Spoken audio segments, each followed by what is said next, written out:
오늘은 주 안에서 자랑하라 하는 제목을 갖고 함께 은혜를 나누고자 합니다. 이 세계에서의 가장 작은 나라가 있어요. 그 나라는 바티칸 제국이라고 하죠.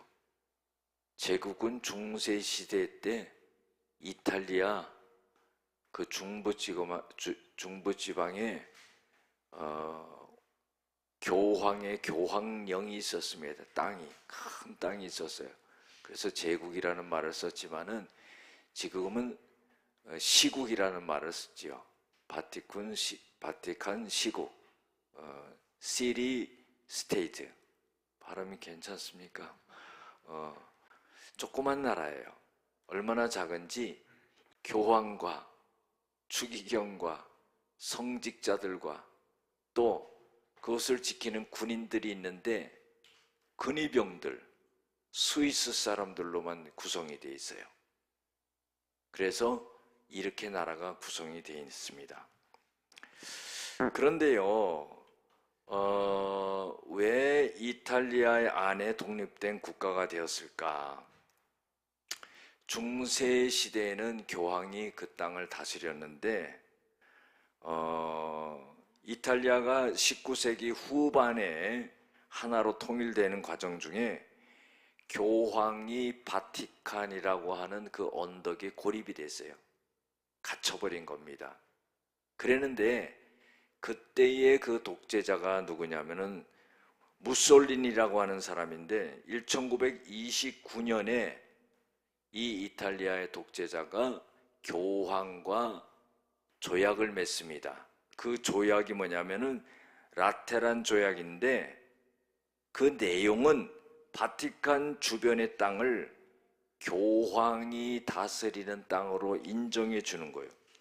주권 독립국가로 인정해 주는 그런 조약을 하게 됩니다. 그래서 이 나라가 그렇게 탄생이 된 겁니다. 가장 작은 나라죠. 그런데요, 천주교 인구가 이 세계에 13억입니다. 13억을 갖다가 종교적으로 움직이는 곳이 이 바티칸 제국입니다. 그리고요, 정치적으로도 세계적으로도 굉장한 영향력을 미치는 나라가 바로 이 바티칸 시국이라는 거예요. 무엇을 말씀드리고자 하냐면요, 작지만은요 대단히 큰 영향력을 발휘한다 이 말이에요. 우리의 삶 속에서요, 우리가 작은 것 같아요. 보잘것없는 것 같아요. 미약한 것 같아요. 없는 것 같아요. 낮은 것 같아요. 그러나 그렇지 않다는 겁니다. 하나님이 우리를 자녀로 삼아 주셨기 때문에 하나님의 능력이 우리에게 입혀지게 된다면은 우리가 하나님의 큰 일을 감당할 수 있는 그런 사람들이 된다 하는 거예요. 지금을 바라보지 말고요, 내일을 바라봐야 되는 거죠. 믿음을 가진 사람은요, 미래를 바라보는 사람입니다. 소망을 가진 사람입니다. 하나님의 말씀에 확신을 가진 사람이죠. 그런 사람에게 하나님은 역사하신다 그런 거예요. 오늘 본문 배경에 말씀이 있습니다. 사도 바울이요, 고린도 교회 교인들에게 보내는 편지의 내용이거든요. 그런데 사도 바울이 이 당시에 편지를 보내게 될 직전에 제3차 전도 여행을 하려고 하는 계획을 갖고 있었습니다. 그런데요, 고린도 교회 소식을 듣게 되었는데 별로 좋지 않은 소식을 듣게 된 거예요. 그 소식은 뭐냐면은 고린도 교회에 분쟁이 있다 하는 그런 소식을 들은 거예요. 그러면 무엇 때문에 분쟁을 하느냐? 그 내용이 뭐냐? 그것은 공명심입니다. 자기를 높이고자 하는 거예요. 자기의 공을 내세우는 거예요. 그러면서요, 서로가 잘났다고 그러는 겁니다. 나는 바울파다, 나는 아볼로파다, 나는 게바파다, 나는 그리스도파다. 파가 나눠진 거예요. 그래서 바울이 이런 말을 해요. 내 이름으로 세례를 주었느냐? 아니다. 나는 복음을 전하기 위해서 온 것이다. 내가 팔을 만들고 나를 자랑하기 위한 것이 아니다. 오직 그리스도를 나타내게 하려 한다. 그런 거예요. 여러분들, 중요한 것이 있어요. 그것은 뭐냐면은 십자가를 앞에 내세워야 된다는 거예요. 우리는 하나님의 일을 할 때요, 공명심을 가질 수가 있어요. 자랑할 수 있어요. 나를 내세울 수 있어요. 그때에 많은 사람들이 나를 지켜 올린다 할지라도 나는 스스로 십자가 뒤에 숨을 수 있는 그런 사람이 되어야 됩니다. 하나님께 영광을 돌리는 거죠. 그래서 바울은 계속적으로 말하는 게 뭐냐면은 이 세상에 지혜 있는 자가 어디 있냐 이 말이에요. 이 세상에 변론가가 어디 있고 이 세상에 선비가 어디 있냐 이 말이에요. 한마디로 말하면은 그렇게 똑똑하고 능력 있는 사람이 어디 있냐 이 말이에요. 그런데 간혹 있다 이 말이에요. 간혹 있다는 말을 합니다. 그럼 많은 사람들 중에 그런 사람이 간혹 있는데 대다수의 사람들은 그렇지 못하다 하는 거예요. 그런데요, 바울이 이 말을 하는 것은 뭐냐면은 하나님의 능력 앞에서 사람의 능력은, 사람의 지혜는 아무것도 아니다 하는 것을 말해주고 있다는 거예요. 결국적으로 뭐냐면은요, 바울은 예수 그리스도를 나타내고요, 십자가를 나타내기를 원한 거예요. 그래서 바울은 이런 말을 하죠. 그리스도는 하나님의 능력이요, 그리스도는 하나님의 지혜니라. 하나님의 약한 것이 사람의 강한 것보다 낫고 하나님의 어리석음이 사람의 지혜로운 것보다 낫다 그랬어요. 비교할 수가 없는 거예요. 이 말을 한 것은 뭡니까? 서로 잘났다고 다투지 말라 이 말이에요. 여러분들, 벼도요 익으면 고개가 숙인다고 그러죠. 겸손을 말하는 겁니다. 우리는요 비굴하지 않는 그런 겸손의 자세를 가져야 됩니다.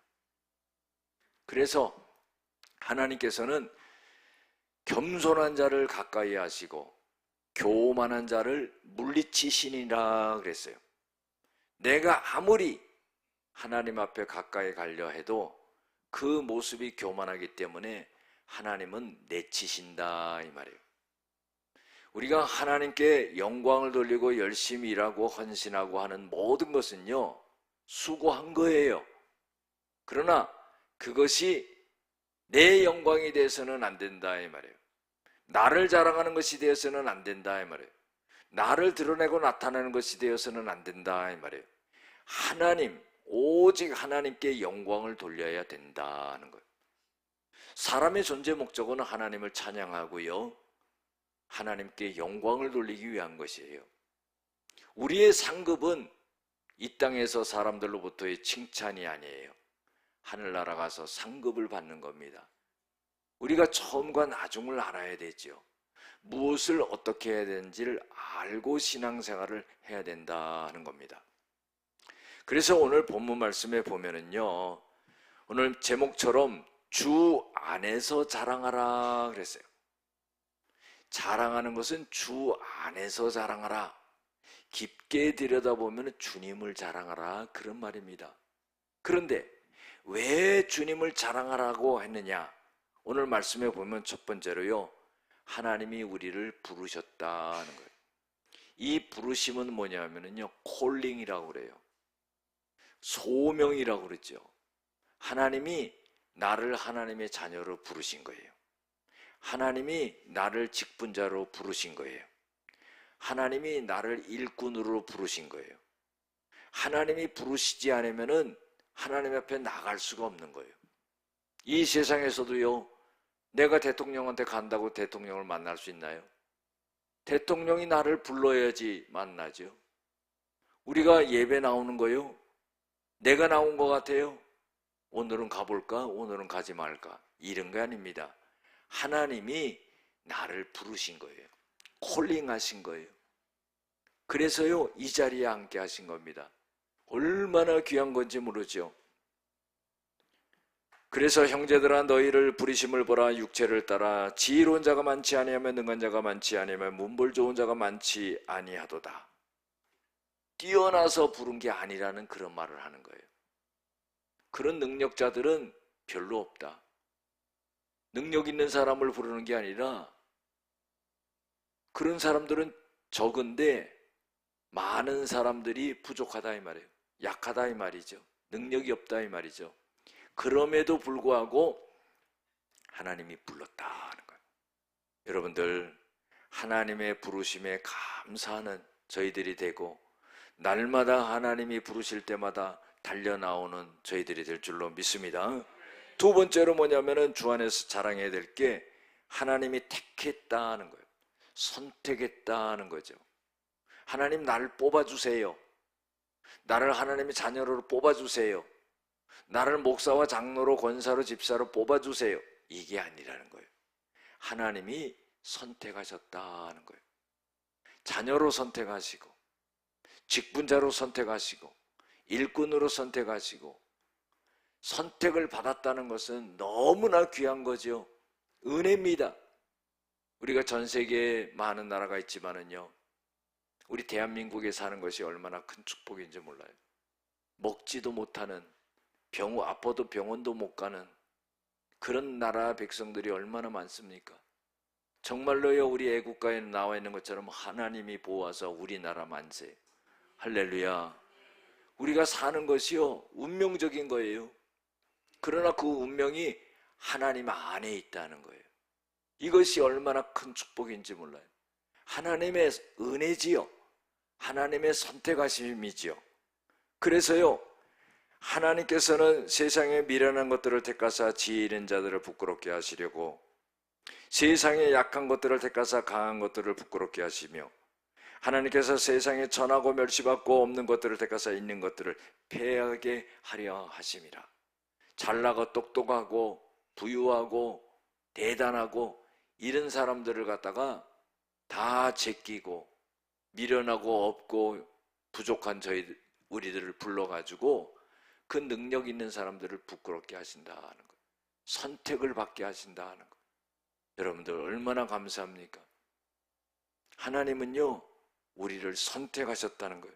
그래서 주 안에서 주님을 자랑해야 된다는 겁니다. 또 자랑해야 될 이유는 뭐냐면은 우리를 하나님의 자녀로 삼으셨다는 거예요. 내가 하나님의 자녀 되고 싶다고 해서 되는 게 아니에요. 하나님이 자녀로 삼아 주셔야 되는 거예요. 그것은 뭐냐면은 예수님을 마음에 영접함으로 인해서 영적으로 거듭나는 거죠. 영적으로 새롭게 태어나는 겁니다. 그래서 하나님의 자녀가 되는 거죠. 요한복음 1장 12절 13절에 보면 영접하는 자 곧 그 이름을 믿는 자들에게는 하나님의 자녀가 되는 권세를 주셨으니 이는 혈통으로나 육정으로 나지 아니하고 하나님께로부터 난 자들이니라. 영적으로 태어난 자들이니라. 하나님의 자녀로 삼아 주셨다는 거예요. 그래서요, 30절에 보면 너희는 하나님으로부터 나서, 이게 영적으로 하나님으로부터 나는 거예요. 그리스도 예수 안에 있고, 우리가요, 본질적으로 우리의 위치는요, 성도의 위치는 영적으로 어디냐면은 예수님 안에 있는 거예요. 예수님 안에 있다는 건 뭐예요? 우리가 예수님을 믿는다는 거예요.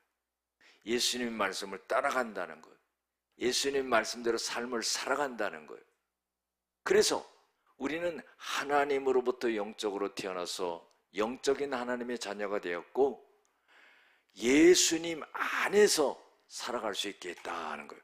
하나님의 자녀로 삼아 주셨다. 그래서요, 주 안에서 자랑해야 되는 거예요.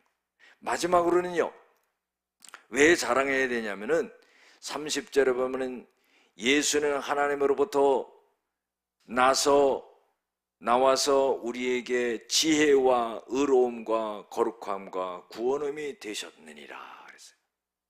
예수님은요, 우리들에게 지혜가 되신다는 거예요. 의로움이 되신다는 거예요. 거룩함이 되신다는 거예요. 구원함이 되신다는 거예요. 그래서 우리가 지혜롭게 됐다는 거예요. 여러분들 보세요. 의롭게 된다는 것은요, 그냥 되는 게 아니죠. 과거에 우리가 죄인이죠. 예수를 믿음으로 어떻게 의롭게 되었죠. 이것은 완전한 신분의 변화가 일어났다는 겁니다. 신분 사회에서요, 내가 신분을 마음대로 바꾸지 못하지요. 그런데요, 예수님을 통해서 우리가 신분이 바뀐 거예요. 죄인에서 의인으로 바뀐 거예요. 또 거룩하게 되었다 하는 거예요. 현재에 우리가 죄에서 벗어나 거룩한 삶을 살아가게 되었다 하는 거예요. 그러니까 이 거룩함은 현재성입니다. 오늘 우리가 살아가는 현재 속에서 내가 거룩한 삶을 살아가게 된다는 것. 이것은 삶의 질적인 변화를 말하는 것. 물이 변하여 포도주가 되는 것처럼, 질적으로 변하는 것처럼 우리가 변화되는 것을 말하는 거예요. 그리고요, 구원함이 되셨다 그런 거예요. 구원함이라는 것은 뭡니까?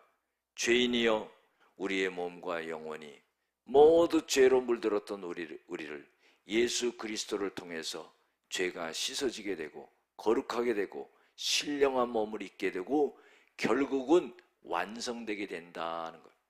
우리가 현재 구원받은 거예요. 그러나요, 구원의 완성은 이제 천국에 가야지 구원이 완성되는 거예요. 바로 주님을 자랑해야 되는 이유는 뭐냐면은 우리에게 지혜를 주시고 의로움을 주시고 거룩함을 주시고 구원함을 주셨기 때문에 자랑하는 자는 주 안에서 자랑하라 그랬어요. 하나님께서요, 이스라엘 백성들을 택하셨어요. 그런데 이스라엘 백성들이 강한 민족이 아닙니다. 이스라엘 백성들이 숫자가 많은 백성이 아니에요. 강대국이 아니에요.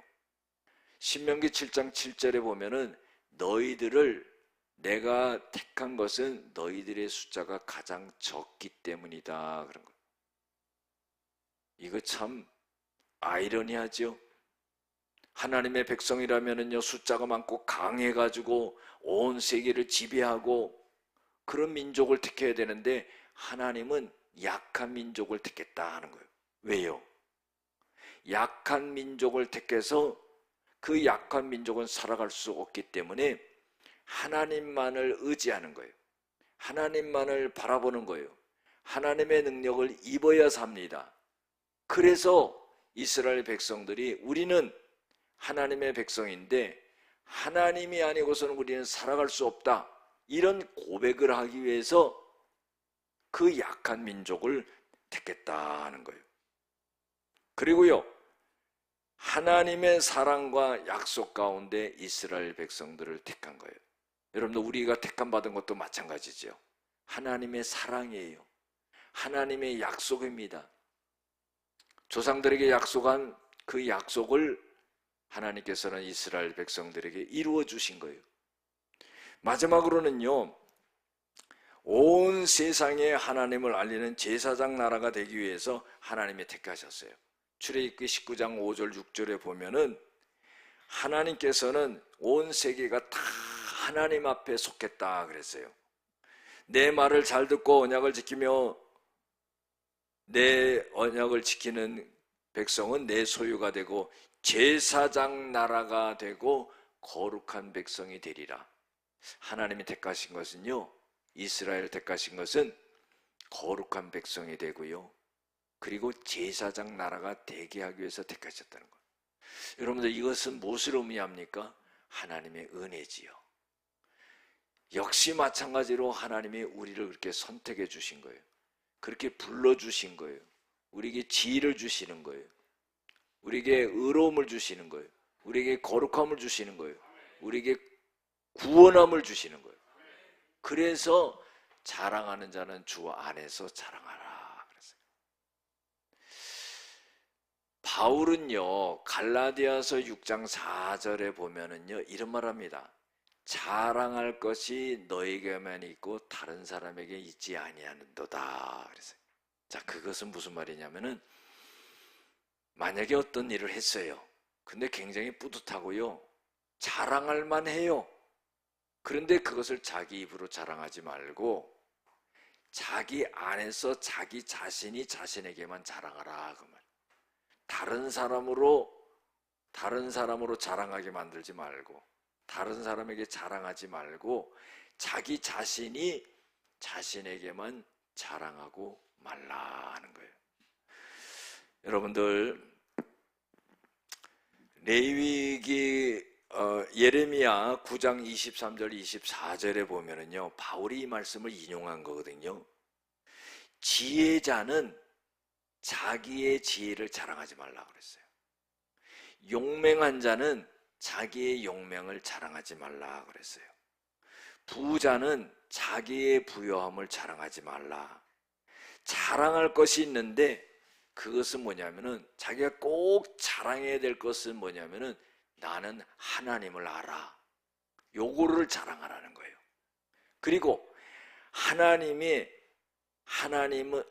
사랑을 자랑하고 하나님의 정의를 자랑하고 하나님의 공의를 자랑하라 하는 거예요. 결국은 뭡니까? 자기를 자랑하지 말라는 거예요. 하나님을 자랑하라는 거예요. 주님을 자랑하라는 거예요. 귀한 거죠. 바울이요 이 편지를 쓴 것은 뭐냐면은 분쟁이 있다고 그랬잖아요. 그래가지고요 내가 가만히 보니까 너희 가운데 분쟁이 있다. 그래서 내가 이 편지를 쓰는데 너희들은 같은 마음을 품어라. 분쟁하지 말고 같은 마음과 같은 뜻으로 온전히 합하라. 사랑하는 성도 여러분, 높고 낮음의 관계를 생각하는 거예요. 교회는요 높고 낮음의 관계가 아니에요. 목사가 제일 높고 장로가 그 다음에 높고 권사가 높고 안수집사가님이 높고 집사가 높고 이런 게 아니라는 거예요. 교회는 높고 낮음의 관계가 아닙니다. 기능의 차이라는 거예요. 제가 한 주마다 꼭 칼럼을 쓰는데 여러 번 썼어요. 제가 중요하기 때문에 교회의 기능에 대해서 썼습니다. 직분에 대해서 썼어요. 칼럼란이 너무나 작기 때문에 간단히 썼습니다. 여러분들 읽어보시기를 바라겠습니다. 그래서요 교회는 무엇을 해야 되는 거고 내 역할은 무엇을 해야 되느냐 그것을 알면서 그것을 충실히 감당하고 나는 할 일을 했을 뿐입니다. 이렇게 고백할 수 있는 그런 믿음의 사람들이 되어야 된다는 겁니다. 여러분들 오늘 말씀 속에서 우리들에게 교훈을 주는 것은 뭡니까? 나의 공로를 부정해야 되는 거예요. 내가 주님 앞에 할 수 있는 최선을 다해야 돼요. 먼저 그 나라와 그 의를 구해야 돼요. 하나님의 영광을 생각해야 돼요. 그 일을 다 하고서 오직 하나님의 은혜만 드러내야 되는 거예요. 우리가요 우리나라에 아주 훌륭한 목사님이 계시죠. 손양환 목사님, 사랑의 원자탄이라고 그러죠. 1948년 여수 반란 사건으로 인해서 두 아들을 잃습니다. 그래서 좌익 청년인 안재선이라는 청년에게 총살당해서 죽습니다. 그런데 이 손양환 목사님은 자기 아들을 죽인 그 안재선을 아들로 삼아요. 양아들로 삼습니다. 많은 사람들이요 맨 처음에 의아했어요. 그리고는 이런 말을 합니다. 우리나라에 성자가 나타났다. 위대한 사랑의 화신이다. 이런 말이 도는 겁니다. 이때에 손양환 목사님이 이런 말을 합니다. 여러분 제발 내가 나를 성자라고 부르지 마십시오. 여러분은 내 속을 모르시기 때문입니다. 내 안에는 용서할 심도, 사랑할 심도 전혀 없습니다. 나는 여전히 원수를 보면은 피가 거꾸로 솟는 죄인 중에 괴수일 뿐입니다. 오직 예수 그리스도의 사랑이 내 마음을 사로잡았기 때문입니다. 자랑할 것이 있다면 나 같은 죄인에게 원수를 사랑할 마음을 부어주신 예수 그리스도의 십자가가 은혜이고 오직 그것을 자랑할 뿐입니다. 너무나 위대하지요. 우리가요 10분의 1, 100분의 1, 1000분의 1, 만분의 1이라도 닮았으면 좋겠어요. 우리를 자랑하자는 거예요. 두 번째로 우리에게 교훈을 주는 것은 뭐냐면은 자랑의 내용과 대상을 바꾸라는 거예요. 내용물이 바뀌어야 되는 거예요. 대상이 바뀌어야 되는 거예요. 이제는 내가 아니라 주님을 자랑하는 거예요. 내 잘한 것을 자랑하는 것이 아니라 십자가를 자랑해야 돼요. 깊이 생각해 보면은요, 예수님의 십자가 사건이 아니면은 나는 살아있을 존재가 못 됩니다. 죽어서도요, 지옥에 갈 수밖에 없는 그런 존재라는 거예요. 그렇기 때문에 우리가 자랑해야 될 것은 오직 예수 그리스도와 십자가를 자랑해야 된다는 거예요. 갈라디아서 6장 14절에 보면 바울이 이런 고백을 합니다. 그러나 내게는 우리 주 예수 그리스도 십자가 외에는 결코 자랑할 것이 없나니 그랬어요. 예수님과 십자가만 자랑하겠다는 거예요. 고린도후서 12장 1절 10절에 보면은요, 바울이 3층천 올라갔던 것을 말합니다. 자기가 갔다 왔다는 말도 안 해요. 왜? 자랑처럼 들리니까. 갔다 온 내용을 갖다 말하지도 않아요. 왜냐하면 이해를 못하고요, 오히려 복음의 방해가 될까 봐. 그런데 바울이 그런 은혜를 입은 사람이에요. 근데 바울에게 있어서 큰 고충이 뭐냐면은 몸이 아픈 겁니다. 하나님 앞에요 3번 간구했어요. 하나님, 내 몸 좀 고쳐주세요. 그런데요, 하나님께서 이런 말씀하시죠. 고린도후서 12장 10절에 내 은혜가 너에게 족하다. 하나님의 은혜가 너에게 족하다. 그런 말을 해요. 이는 내 능력이 약한 데서 온전하여짐이라. 하나님의 능력이 네가 약해 있을 때 그때에 온전하게 된다는 거예요. 내가 약하면은요, 하나님의 능력이 입혀져서 강하게 된다는 거예요. 사랑하는 성도들, 우리가 살아가면서요, 나는 약해, 나는 부족해, 나는 지혜가 없어, 나는 가진 게 없어, 이러지 말라는 거예요. 하나님은 우리에게 능력을 입혀주기를 원한다는 거죠. 내가 부족한 것, 내가 연약한 것, 내가 없는 것, 내가 힘들어하는 것, 하나님의 능력이 입혀지는 거예요. 우리가 한 예를 들어봐도요, 내가 저 사람을 도저히 용서하지 못해. 그런데요, 하나님이 용서하는 마음을 주면은요, 한순간에 사랑하게 돼. 계속 미워하시겠다는 거예요. 아무도 안 하시면. 참 신기하죠. 마음이 바뀌어요. 신기한 겁니다. 이것은 뭐냐면은 하나님의 능력이 나에게 입혀지는 거예요. 그래서 바울은요, 내가 하나님 앞에 너무 큰 은혜를 많이 받았기 때문에 교만해지지 말라고 하나님께서 이 육체의 가시, 사단의 가시를 주셨는데 자기 자신이 이제는 하나님 앞에 더 이상 고쳐달라고 그러지 않고 겸손해지기 위해서 그 고통을 갖고 살아가겠다, 이런 고백을 하는 겁니다. 여러분들, 이게 뭐예요? 예수 그리스도 십자가를 갖다가 내세우는 거다, 이 말이에요. 우리가 잘 아는 송명희 시인 있잖아요. 제가 청년 시절에요, 우리 교회에 왔었어요. 어머니가 휠체어를 타고 왔는데 몸 하나 까딱하지 못합니다. 그냥 이 입으로 말하는데 말도 우리가 제대로 알아듣지 못해요. 그러니까 엄마가 거기서 또 해석을 해주고 그럽니다. 그런데 이 송명희 시인은 태어날 때요, 의사로부터 잘못 수술이 되어가지고 뇌 손상을 입어요. 그 뇌성마비가 됩니다. 10대 후반에 절망 가운데 있던 이 송명희 시인이 예수님을 만남으로 이제는 소망이 생긴 거예요. 그래서요, 많은 시를 썼어요. 우리가 잘 아는 대표적인 시 한번 제가 간단히 읽어드리겠습니다.